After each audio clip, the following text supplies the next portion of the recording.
จึงผู้สู่วันพิษเย้าสำคัญแดงก็เปิดปีในอำเตอสักเทลงพอได้ฮักเอวันดีมีน้องด้วยสั่งว่านางน้องปีเตอฮักไปเลยจึงผู้เตอตายในอำอ่านไว้เทียงเพอ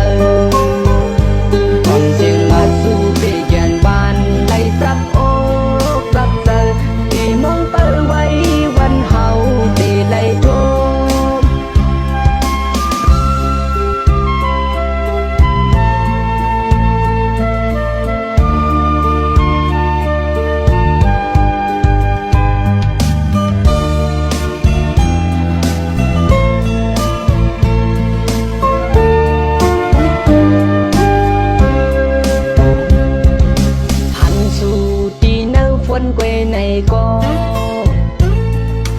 ผู้เจอปีในดินหักแตกต่างสร้างถูกไล่โทพันยากวนเจอดีหักปีเตและยาเปียดนาน้องเว้ยเก่าสิย้อนสู่เฮาไล่ถูกกันหักกันกึ่ง